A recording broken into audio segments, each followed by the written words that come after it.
You're listening to Oliver Twist by Charles Dickens. This audiobook was produced with a synthetic voice in Fabella Audiobook Builder and is published by Svenska Ljud Audioförlag. Chapter 1. Among other public buildings in a certain town, which for many reasons it will be prudent to refrain from mentioning, and to which I will assign no fictitious name, there is one anciently common to most towns, great or small, to wit, a workhouse, and in this workhouse was born, on a day and date which I need not trouble myself to repeat, inasmuch as it can be of no possible consequence to the reader, in this stage of the business at all events, the item of mortality whose name is prefixed to the head of this chapter.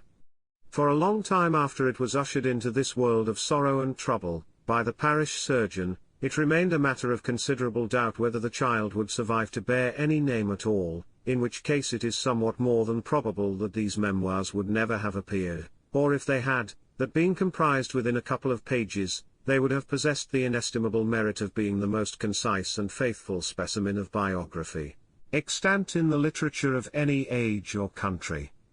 Although I am not disposed to maintain that the being born in a workhouse is in itself the most fortunate and enviable circumstance that can possibly befall a human being, I do mean to say that in this particular instance, it was the best thing for Oliver Twist that could by possibility have occurred.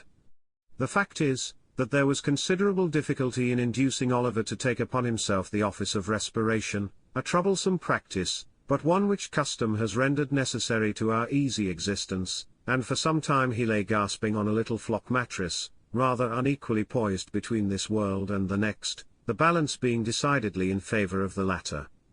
Now, if, during this brief period, Oliver had been surrounded by careful grandmothers, anxious aunts, experienced nurses, and doctors of profound wisdom,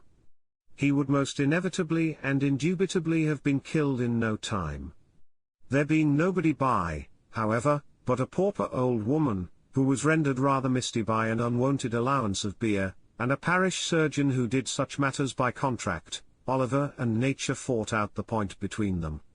The result was, that, after a few struggles, Oliver breathed, sneezed, and proceeded to advertise to the inmates of the workhouse the fact of a new burden having been imposed upon the parish, by setting up as loud a cry as could reasonably have been expected from a male infant who had not been possessed of that very useful appendage, a voice, for a much longer space of time than 3 minutes and a quarter. As Oliver gave this first proof of the free and proper action of his lungs, the patchwork coverlet which was carelessly flung over the iron bedstead, rustled, the pale face of a young woman was raised feebly. Sample complete. Ready to continue?